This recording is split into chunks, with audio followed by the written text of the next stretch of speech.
ഇടുക്കി ജില്ലയിൽ തൊടുപുഴ ഒഴികെ മറ്റെല്ലാ താലൂക്കിലും വന്യജീവി ആക്രമണം രൂക്ഷമാണെന്ന് ഉടുമ്പൻചോല എം.എൽ.എ. എം.എം. മണി പറഞ്ഞു.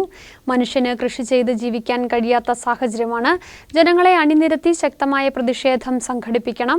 വന്യജീവികൾ പെറ്റുപെരുകുന്ന നിയമങ്ങളാണ് കേന്ദ്ര സർക്കാർ നടപ്പിലാക്കുന്നത്. സംസ്ഥാന സർക്കാരിന് ഈ വിഷയത്തിൽ ഇടപെടുന്നതിൽ പരിമിതികളുണ്ടെന്നും എം.എം. മണി പറഞ്ഞു.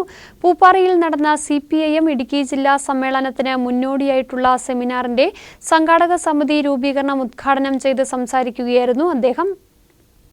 ഇടുക്കി ജില്ലയിൽ തൊടുപുഴ ഒഴികെ മറ്റെല്ലാ താലൂക്കുകളിലും വന്യജീവി ആക്രമണം രൂക്ഷമായിരിക്കുന്ന സാഹചര്യമാണുള്ളതെന്ന് ഉടുമ്പൻചോല എം.എൽ.എ. എം.എം. മണി പറഞ്ഞു. മനുഷ്യന് കൃഷി ചെയ്തോ വഴിയിലൂടെ ഇറങ്ങി നടക്കുവാനോ കഴിയാത്ത അവസ്ഥയാണുള്ളത്.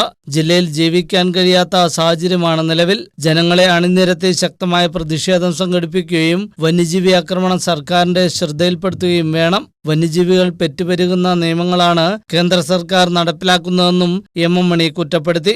CPM ജില്ലാ സമ്മേളനത്തിന് മുന്നോടിയായി മനുഷ്യ വന്യജീവി സംഘർഷവും കേന്ദ്ര വനനിയമവും എന്ന വിഷയത്തിൽ ജനുവരി 10 പൂപ്പാറയിൽ നടത്തുന്ന സെമിനാറിന്റെ സംഘാടക സമിതി രൂപീകരണ യോഗം ഉദ്ഘാടനം ചെയ്ത് സംസാരിക്കുകയായിരുന്നു അദ്ദേഹം.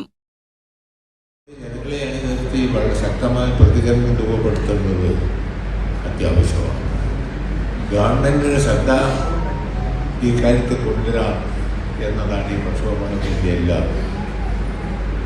എല്ലാം ലക്ഷ്യമാണ്. ഗവൺമെന്റ് നടപടിയെടുക്കുക ഒന്നാമത്തെ കാര്യമാണ്. രണ്ടാമത്തെ കാര്യം, ഇതിൻ്റെ ഭീഷണിയെ നേരിടാൻ നമ്മൾ വേണ്ടത്ര നല്ല തയ്യാറെടുപ്പ് നടത്തി നേരിടുക എന്നുള്ളതല്ലാതെ നമുക്ക് ഇവിടുന്ന് ഒഴിവായി പോകാൻ കഴിയില്ല. നമ്മൾ ഏതായാലും ഇവിടെ പെട്ടുപോയതാണ്. പെട്ടുപോയതിന് വരുന്ന ഭീഷണിയെ നേരിടുകയല്ല, വേറെ പോകുമ്പോൾ നമ്മുടെ മുമ്പിൽ. CPM ജില്ലാ സെക്രട്ടറി CV വർഗീസ് മുഖ്യ പ്രഭാഷണം നടത്തി. VN Mohanan, NP Sunilkumar, Liju Varghese, NR Jayan, VV Shaji, VA Kunjumon തുടങ്ങിയവർ പങ്കെടുത്തു. സംഘാടക സമിതി രക്ഷാധികാരിയെ M.M. മണി, ചെയർമാനായി VR മോഹനൻ, കൺവീനറായി MP സുനിൽകുമാർ എന്നിവർ ഉൾപ്പെടുന്ന 101 അംഗ എക്സിക്യൂട്ടീവ് കമ്മിറ്റിയെയും തെരഞ്ഞെടുത്തു. ന്യൂസ് ബ്യൂറോ, രാജകുമാരി.